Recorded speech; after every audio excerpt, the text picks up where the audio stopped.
You're to Shock Radio. It is me, Ben Ogden, and today I'm joined by Ontario's finest, Cleopatrick, who are here all the way from Canada. We've got Luke Grunts, frontman, and Ian Fraser on drums. Luke, you're looking very worried and frozen. How are you doing? I'm good. I'm really good. Same, very good. Good stuff. So we're here in wake of your most recent album, Fake Moon, which came out about a week ago on a blood moon. Intentional plan, I think, from you. Yeah. But I thought for a minute we'd take it back. We'd take a little step back for people at home who might not know who Cleopatrick are. Where did they start? We started in our little hometown of Cobourg, Ontario. We were just two young guys that finished high school, and we loved music, and all our friends were going off to university and college, and they had plans and goals. And our goal was like, we wanted to do music. We wanted to play shows and write songs. And we very naively and excitedly took a chance on that and started the band and went, tried to book shows and recorded songs and did the thing. And then all of a sudden something happened, and then I just woke up here in Manchester. It's been a bit of a blur then, the journey, would you say? Absolutely, yeah. Yeah.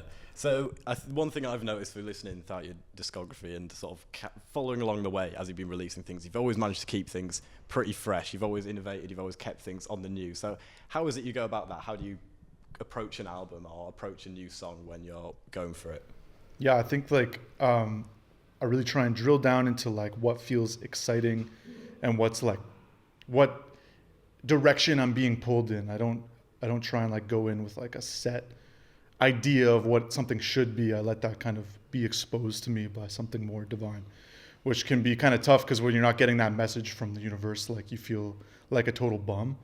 But when it does come, and it always does come, that's when the magic happens. You can make something that really feels like it's from you and of you. Yeah. So like you said earlier, from a town called Cobourg, which is in the middle of nowhere, but since then you've moved into the city of Toronto. So how's it been kind of moving into the city? How has it affected you as a band? Yeah, I mean, cities are interesting places. I would be lying if I said I felt the most comfortable in the city, but it's where things are at right now. And it's interesting because it's there's so much going on and a lot of art in all sorts of different mediums that exists. And I think as artists and musicians I feel like it's an important thing to at least experience in your life. So for me, that's kind of been my thing with. Yeah. And would you say that at any point that sort of influenced the decisions on the most recent album you've made? I would say yeah. Just because we didn't spend as much time jamming ideas as we did producing ideas on laptops and kind of passing stuff around. Yeah, so a lot less basements. Yeah, there was almost no basements. Yeah, different limitations led to new exploration, I guess. Yeah, so I suppose we're getting a bit more reflective and deep with this question, but a lot of your songs are quite nostalgic, quite reflective. You've got 2008, and especially you've got a recent sort of trend on your Instagram with the song I Love You and stuff like that. How would you say that growing up in a digital age has affected your sort of willingness to be more reflective and more nostalgic on things? Yeah, that's a good question. I think that now it's when you make a memory, even just this tour that we're doing, I was just looking at some of the photos I've taken already, and it's you kind of just grab a moment really quick and you got it there, and then you almost stop thinking about it because you saved it somewhere. And then when I think back to being a kid before I had stuff like that, it's all a bit more mystical. And I'm sure that's the case for anybody who was once a kid and is now an adult, regardless of the media they've interacted with. But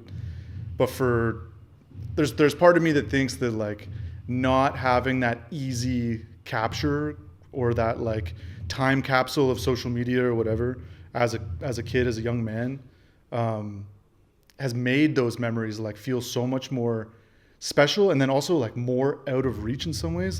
The memories I have from us hanging out with our old friends back in the day that we weren't taking videos of, or that aren't in my Snapchat memories or something, I almost I lust for them more. It's a kind of funny paradoxical feeling, but Yeah, so something I've not really thought about is you both having Snapchat accounts. Yeah, I guess that's like not even common. Dude, we Snapchat, dude. I used to Snapchat a lot. Well, so I was thinking a little bit about your previous projects, and like you said, you been on record as to say when you wrote this, you didn't want to write Bummer 2. So how is it now coming out of this most recent project when you perform older songs? How do you feel about them? Do you still feel positive about them? Do they still hold those memories? Or I was wondering actually how it would feel to like do them right side by side, because we obviously rehearsed them that way, and we were rehearsing with our friends that we're touring with, and they felt like kind of one way, which is like more so like just color differences. But then playing them live has felt like so connected, and like it's this really fun ebb and flow of the set where like we get to do these things that are like really high energy, and they are more like overtly nostalgic, and then there's the new stuff that becomes a little bit more abstract and ambiguous, and like the sounds change. It's a really fun like two extremes to go to. Yeah, and I just think it's like working really well. yeah, I mean, clearly high energy is happening in the room next door as well. Yeah, that's projector. So distracting. Definitely, yeah. But like you sort of mentioned there, you've had a couple of extra people come on, and I wasn't aware of this. They are members from Zig Mentality, who people at home may know if they're listening. But I was thinking, like, I saw you in Sheffield a couple of years ago, and you played 505. You did a cover of the Arctic Monkeys 505 with Ready the Prince, Yeah. and that was super cool. But how does it feel playing some of your original songs, your own songs, with more than just you two? Yeah, it's beautiful. It's like it's hard to really like. It's been a kind of it's still a new thing, really. So it's I think it's like the most exciting it could be, and I don't know. It's just these guys are like some of the most special creative minds we get to like spend time with too, and it's it's just like it's almost freeing in a way, I guess, would be a good anchor point for me. The full band thing, it's like it's just so fun, and it's a lot less on Luke's plate. It's like sort of less on my plate in a way, like not really physically, but like I don't know. It just feels like It's spread out. there's more. Yeah, there's just more to be. There's more energy to transfer, and it's a really cool thing, and it's only really the beginning, you know. Yeah. What have been your favourite songs so far to play from your new album? Definitely Hammer for me. It's Yeah. like it's sick live. It's so sick. To play, honestly, it's probably Love You. It's just that's such a heavy, like impactful song, and the way we play it live too is like just it's like a bit more sonically heavy, and we're all just like so locked in together. It's a really gratifying, like beautiful moment in the set. I love it.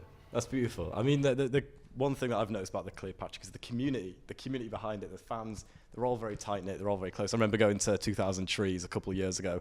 One guy had a Cleopatrick t-shirt on, and I think I went up to him and said, "Oh, cool t-shirt," and then watched as 3 other people went up to him and said, "Oh, that's a cool t-shirt, that's a cool t-shirt." So I think everyone's got a real tight-knit community. So I think with you being an independent band and you're part of your own like recording label, how do you think that helps maintain that community and those relations that you have with them?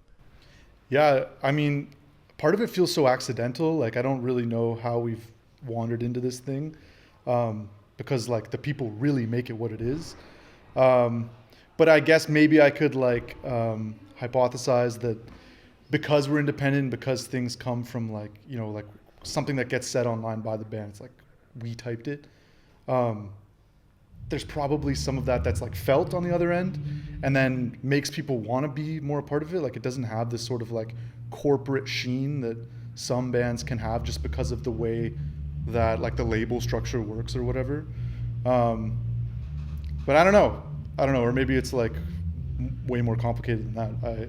I just know that we're lucky, and it's like it's so cool to see like the ideas take on this other life once they get in the hands of the fans. Like people really make these songs and these like whatever, whether it's a video or a tour, like they turn it into what it ends up being. It's so cool. It's so cool. I mean, you say you've been lucky with where you have, but it's not like you haven't done the circuits around your hometowns, around Toronto and stuff. And there's one thing I want to like ask is like you're at a level now, I think, where the room's slowly getting bigger. There's more people coming in. So how has it felt as a band going from those intimate gigs where you can kind of make out everybody's faces to now where there's probably more faces than you can even see in the room? I think it's actually scaling pretty well with my like personal maturity and need for like kind of like space to like get ready for the show and stuff like that. I think that before like I could have played anywhere when I was younger, and I'm not old now, but I just feel like now it's nicer. Like when you play a bigger venue, you get a little bit more space. Things sound a little bit better on the stage. You can go deeper into like the actual performance part of it and like the real establishing the connection. So yeah, it feels like it's scaling. Like as there's more people there, we're given the like tools we need to actually connect with that many more people. Yeah, it's good. Yeah. It's good. So in that vein, I suppose, what is the biggest sort of, I guess, like we've made it moment that you've had over your 10 years almost of Cleopatrick? That's a good Hard to question. say. Yeah. Well, I know this London show that we're going to do at the end of this tour is going to be really sick. It's the biggest show we've done. Wow. And it's sold out so quick. And it'll be on this record that we're so proud of. Like, we really swung big on this record. And I think that'll be like a really special moment. And we got the Zig guys with us. We've always had this really great connection with London. Yeah, maybe that moment is to come. Maybe That's exciting. Cleopatrick Saturday. is becoming massive. Yeah, that's the moment that, it'll be too big to do interviews. Yeah, maybe. No, I'm just kidding. So you two, obviously, like you said before, long-term friends. You've known each other as since you were young. But how is it playing together? I mean, surely the chemistry must be there. When you play together, is it almost like you can read each other's minds? You know the cues to call for and hear for. Yeah. Yeah, it's like kind of second nature, I guess, at this point. It's not really even just you asking the question. It's hard to like even think about it because it's it's quite natural and it's awesome. Like it's kind of crazy that we can still connect on this thing after so long. It's like it's pretty amazing. So Last night, it just made me think of this. Last night, people were chanting for Sanjake, and like we haven't played that song in so long. yeah, Really? Like just because we haven't been playing a lot of shows, and we don't really go and jam our own songs very often. It's always like new stuff. So yeah, people were chanting for it, and we were gonna play "Scaring Me," and I was like, oh, it's kind of like awkward to play "Scaring Me" when everyone wants this super high energy song right now. And then I just kind of looked at you and I was like, we can do this, and you were just like, yeah, okay. And then we just did it, and it was great. We played it so well, Yeah, we have not touched that song in so long. So stuff like that, it's like, yeah, okay, we've really established this like connection. Yeah, how's that sort of affected your like album making then? Has that made that you both sort of know the rough direction you want to go in, or is it a bit of a free for all and you all just collate ideas? I think that like we kind of know the rough direction, but yeah, the real magic of the connection lies in like as an idea is coming and like things are like the sparks are kind of flying, we naturally like the same kind of connections are made in our brain through taste or whatever, and we start like picking out like, oh, then this should happen, or like then it goes to this part, or like it just comes like it comes from some other place. Yeah. So what was your pre-show ritual? Do you have a pre-show ritual or post-show ritual, or no, just sort of wing it? Do you even have a playlist you stick on? no, Nothing? not really. We just kind of it's totally different every single time we've ever played a show, honestly. Yeah, and we always mean to bring a Bluetooth speaker, but we've just Yeah. Oh, forget. I could have brought one along. Not to give you a lame answer, but Yeah. Recently we're just like goofing around a lot, so maybe that's it. Just Yeah. goofing Yeah. around, just getting ready. Is there not really anything you do just the minute before you go on stage, give each other a bit of a look, or? Dap each other up. Yeah, dap, miss it, maybe. Yeah. Is that how you know it's going to be a good show or not? Is if how well the dap No, it goes? doesn't even touch that. Yeah, It doesn't even doesn't matter at all. Okay, so I've got a last question to you. I thought it'd be a bit of a fun little one. Is if there were 3 sort of artists, albums, even songs that you could send back to your 2015 selves, just as Cleopatrick was starting, what 3 artists or whatever would you pick? Of like any Anything, Oh, any wow. genre.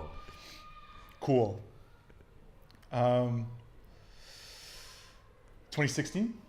2016, 15, whenever Cleopatrick started. Oh, okay, cool. Google said 2015. Yeah, sweet. God's Plan by Drake. Feel No Ways by Drake. That could have even been out by then. It came out in 2016. And Galchester by Drake. There you go. That's good. Is this you taking Drake or Kendrick sort of sides here, or are we not going to get into that one? Yeah, it is actually. You're from Toronto. I respect you defending your own. Yeah, and even if I wasn't, because I got a brain. Okay. Well, that is all we've got time for today. Thank you so much for listening. Thank you so much for joining me as well. It's been actually really fun. I was very nervous about this. But yeah, I've been Ben Ogden. This has been the wonderful Cleopatrick. It's all right, man. I didn't realize I was taking all 3 songs. No, it's okay. Cheers. Yeah.